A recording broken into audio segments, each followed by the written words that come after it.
Every night, you close your eyes and your brain quietly hits play on a movie you never asked for. Sometimes it's beautiful, sometimes it's terrifying, sometimes it's just deeply weird. You're back in school, late for a test, and somehow you forgot to wear pants. You star in it. You believe every second of it, then you wake up, and within minutes, most of it just evaporates. We all do this, every single night, for our entire lives. So what actually are dreams? Why does your brain bother making them? And are they really trying to tell you something? Or is it all just random noise? Let's get into it.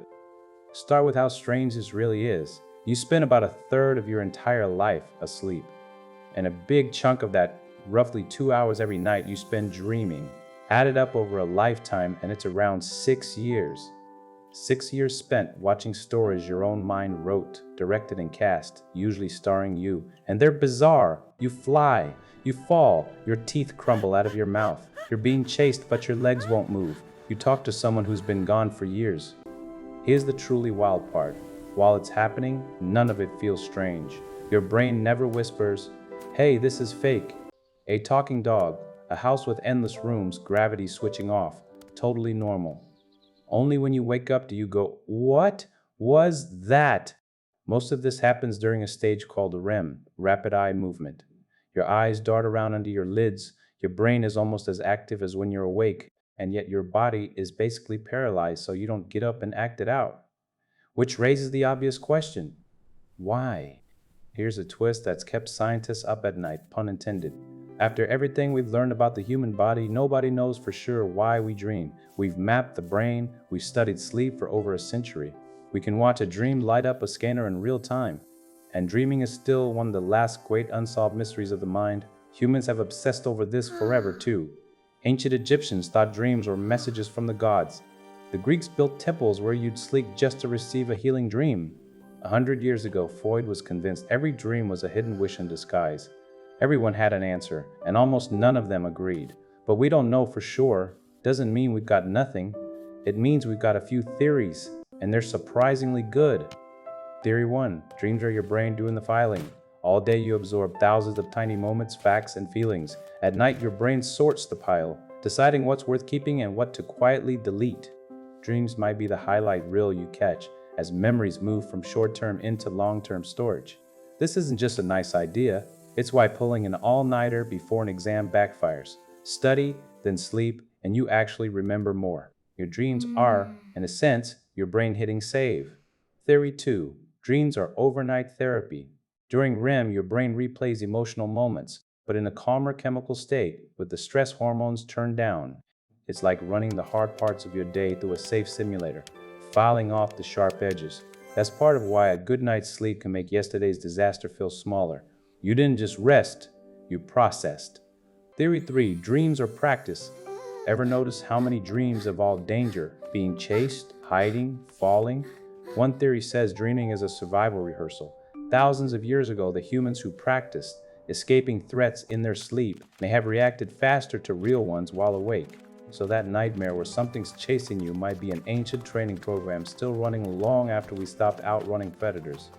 And why do dreams feel so real while you're inside them? Because the logical, wait, that doesn't add up part of your brain, the prefrontal cortex, basically clocks out during REM. With the fact checker offline, your brain accepts anything. That's why dream logic only collapses the moment you wake up. There's even something spooky. Certain dreams show up across totally different cultures. Falling, losing teeth, being chased, showing up unprepared. Strangers on opposite sides of the planet, dreaming the same nightmares. So, what are your dreams trying to tell you? The honest answer, probably not the future, not secret codes. But they do reflect what's actually on your mind, your stress, your fears, the thing you're avoiding, the person you can't stop thinking about. Dreams aren't messages from the universe, they're messages from you to you. So can you actually do anything with this more than you think? First, if you want to remember your dreams, keep a notebook or your phone right by the bed and write them down the instant you wake, before you even move. Dream memories are shockingly fragile. Wait 60 seconds and they're usually gone for good. Do it for a week and you'll remember far more. Second, nightmares. If you get them often, your last hour before bed matters more than you think. Scary movies, stressful scrolling, and doom news tend to bleed straight into your dreams. Wind down calmer, dream calmer. third, the fun one. Some people learn to realize they're dreaming while it's still happening. It's called lucid dreaming, and it's completely real. Once you know it's a dream, you can sometimes steer it. Fly, explore, finally turn around and face the thing that's been chasing you. People train for it on purpose. And if you keep having the same dream on repeat, that recurring dream is usually your mind circling an unresolved feeling, a knot it hasn't finished untangling. Notice it, deal with the real thing, and often it stops. So let's zoom out. No, your dreams almost certainly aren't predicting the future, but look at what they are doing. Every single night, completely free, your brain runs its own private cinema. It sorts your memories so you can learn. It softens your worst days so you can heal.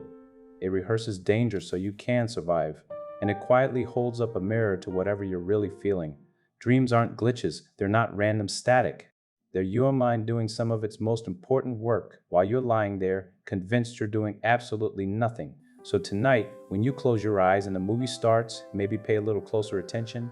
Your brain is about to tell you something. You just have to remember to listen.